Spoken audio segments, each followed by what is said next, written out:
Bonjour. Je vais répondre à une question qui m'a été posée. Comment garder son cœur pur dans ce monde si brutal, violent? Je crois que tu vois, la question que tu as posée est également la réponse. Il faut garder son cœur pur, malgré tout cela.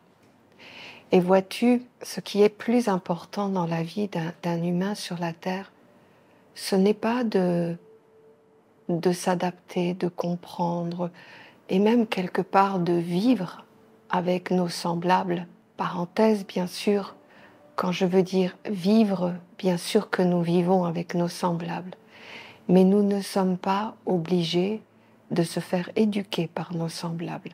Et c'est important parce que, tu vois, il y a une réalité de la vie quand on fait quelques expériences de temps en temps. On s'aperçoit que quand l'amour circule à l'intérieur de nous, on est vraiment bien, on est heureux, on est serein, on est empli de félicité. Et quand la colère ou le non-amour vit à l'intérieur de nous, nous sommes rétrécis, nous sommes un peu perdus même, je dirais. On ne sait plus vraiment ce qu'on doit faire, ce qu'on a envie de faire. Et tu vois, c'est pour ça que je dis qu'on n'est pas obligé de se faire éduquer par nos semblables, parce qu'en fait, par qui nous devons nous faire éduquer, c'est vraiment par un monde supérieur. Je crois que notre seul éducateur, notre seul modèle, sont vraiment ce qui est généré et présenté comme des énergies, des mondes, des forces qui viennent dans notre vie et qui au final nous libèrent de tous les maux de l'incarnation et de l'existence sur la Terre. Donc j'ai envie de te dire comment, en fait, il n'y a pas de méthode miracle, il y a vie avec ton cœur, préserve-le ton cœur. Pour cela, sache juste te mouvoir et aussi comprendre quelques petites lois de la vie. Tu vois, pourquoi nous en arrivons à souffrir de nos semblables quelque part? Eh bien, c'est parce qu'on attend beaucoup d'eux. On attend d'avoir les conditions, on attend d'avoir un beau couple, on attend d'avoir des enfants, on attend d'avoir un beau travail.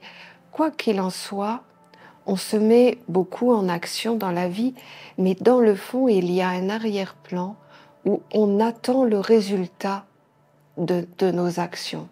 Et donc, c'est comme si quelque part, on se disait, je fais une part et j'attends le retour parce que si je fais ça, eh bien, inévitablement, le monde extérieur va le voir et ils vont être contents ou satisfaits de mes actions et du coup, ils vont me rendre quelque part un peu leur merci, leur satisfaction. Mais la vie n'est pas en réalité comme ça. Pourquoi ? Parce que déjà, il y a beaucoup d'êtres sur la Terre qui ne souhaitent pas interagir avec l'autre. Il y en a beaucoup, ils veulent absolument s'en sortir et peu importe ce que tu fais, ce que tu donnes, ils vont juste prendre, mais pas donner. Et ça, c'est une grande majorité. Est-ce que c'est négatif ? Non. Non, parce que si tu le regardes comme ça, effectivement, tu vas être déçu de la vie. Mais si tu regardes ces choses-là en te disant, cette personne elle-même essaie de se trouver et elle n'a trouvé que ces moyens-là pour l'instant pour arriver à se fortifier, à comprendre finalement l'essentiel de sa vie. Toi, tu dois juste te positionner par rapport à cette situation et dire qu'est-ce qui est le plus important. C'est pas que je dois me mettre en mouvement pour satisfaire mes semblables et avoir un retour de mes semblables, mais tu dois être satisfait de rencontrer de plus en plus ce qui va t'ennoblir, ce qui va te faire grandir, ce qui va t'apaiser et surtout qui va te considérer un peu comme quelqu'un qui a de la valeur. Parce qu'à partir du moment où tu commences à générer des choses dans ta vie, de l'amour, de la tendresse, de la droiture, peu importe, eh bien en fait, tu vas vers une direction, vers des mondes, vers quelque chose qui attire le monde que tu es en train de générer. Donc, inévitablement, si tu continues dans cette ligne, c'est-à-dire plus vers l'avant ou vers le haut, eh bien, en fait, tu vas rencontrer tes pères et tes mères qui correspondent à ce que tu es en train de vivre. Et du coup, tu ne vas plus être dépendant de l'extérieur qui, très souvent, ça arrive de temps en temps que tu aies le retour, et bien heureusement, mais d'une manière générale, ce n'est pas quelque chose de garanti, ce n'est pas une loi immuable. Donc, tu peux des fois être déçu de la vie, même être blessé parce que tu as donné beaucoup de choses, mais en fait, tu l'as donné parce que tu souhaitais attendre. Alors qu'en réalité, la vie, c'est pas exactement ça. Ça en fait partie à un moment donné où tu t'éduques, où tu te places dans un univers où tu essaies de trouver ton sens, que tu essaies de savoir qui tu es, ce que tu vaux. Bien sûr qu'il y a une interaction entre tes actions et le retour. Ça fait partie du chemin. Mais à un moment donné, tu comprends que tes semblables sont comme toi, ils ont fait le même parcours que toi et ils essaient de stabiliser leur vie dans le sens de comprendre qu'à un moment donné, il y a seulement une vraie famille qui peut t'ennoblir, qui peut te faire grandir. Ce n'est pas tes semblables, c'est un monde supérieur. Et, et je crois qu'à partir du moment où tu le comprends réellement, eh bien tout ce que tu mets en action dans ta vie, finalement, c'est pour grandir dans ces mondes. C'est pour te sentir empli de ces qualités de vie. Et j'aurais tendance à dire, tu vois, que c'est toi qui vas faire la qualité de ta vie.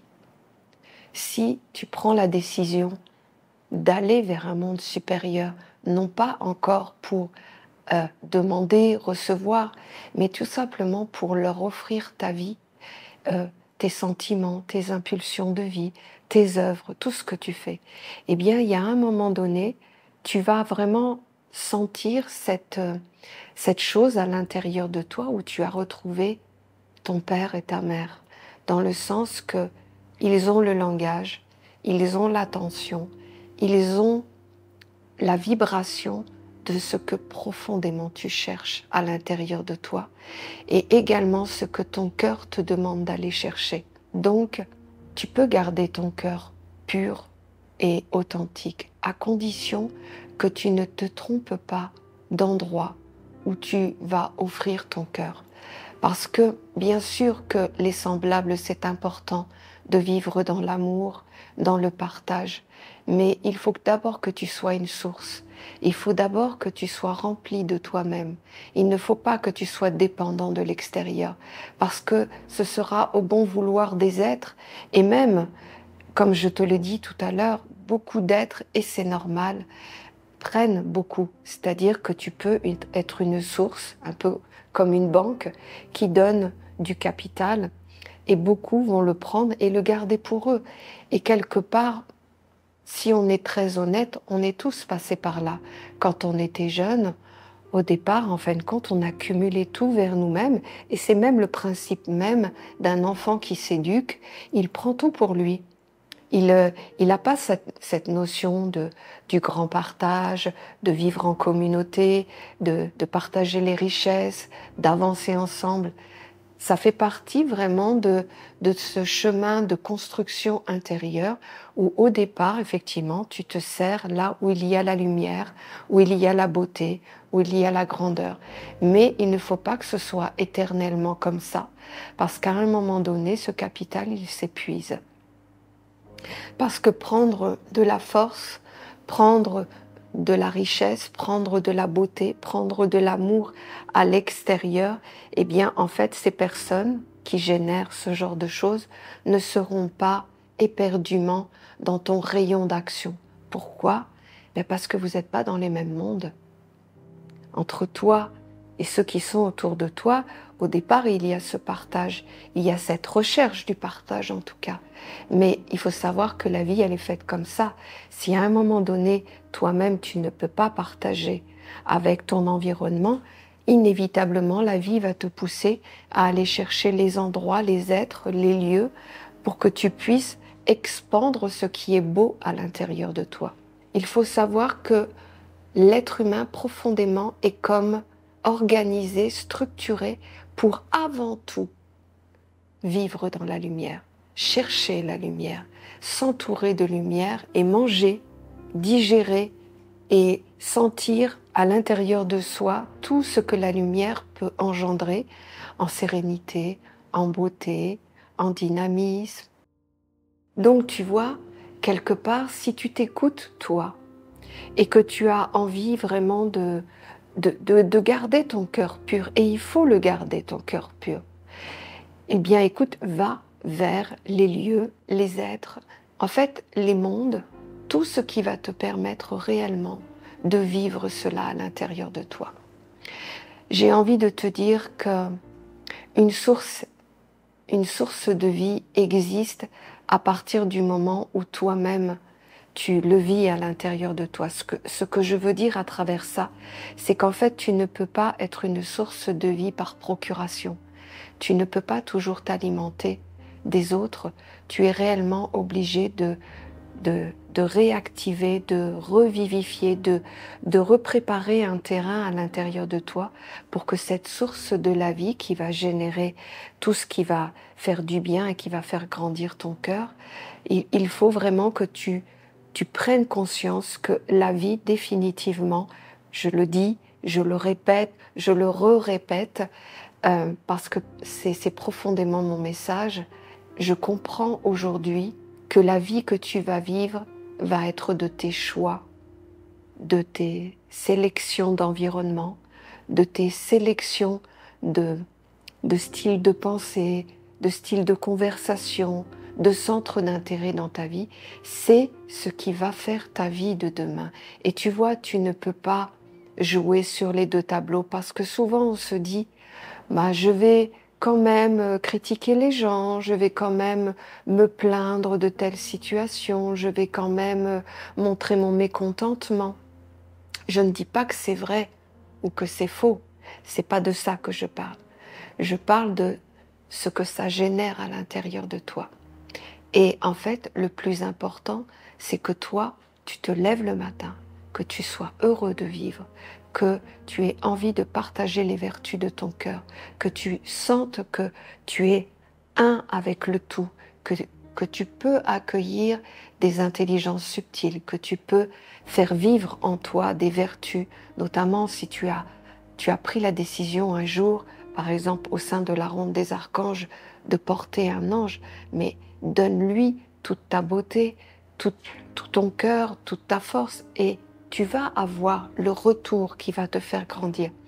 Mais si tu fais tout cela pour pouvoir être aimé par les autres, en disant voilà, je vais partager autour de moi l'amour que je vis, en fait tu te trompes. Et je sais qu'il y a une philosophie spiritualiste aujourd'hui qui vraiment préconise ce genre d'œuvre, d'attitude, de fonctionnement de vie.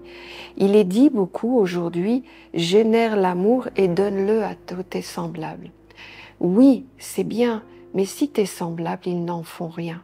Si tes semblables, ils font juste que prendre de l'énergie et de la force pour encore plus être des êtres négatifs, en fait pour leur donner encore plus de puissance.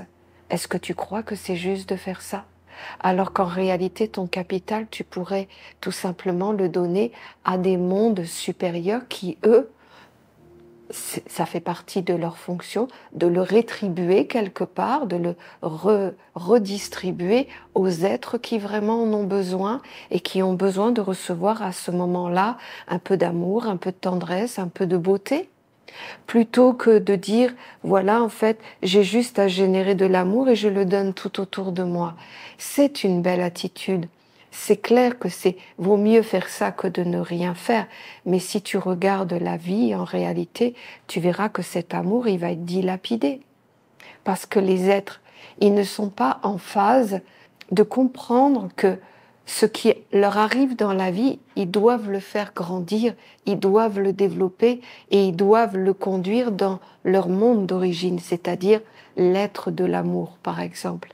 Non, au contraire, ils vont prendre tout ça, ils vont te dire merci, au revoir. Et en fait, tu vois, ça aura été pas stérile parce qu'il n'y a jamais rien de stérile, mais ce n'est pas bien capitalisé, c'est ça que je vais plutôt dire. Ce n'est pas bien capitalisé, c'est plutôt comme te faire avoir par une banque qui va te dire place ton argent, mais tu ne pourras pas le récupérer, tu ne pourras pas en faire ce que tu veux, et c'est moi qui vais investir à ta place.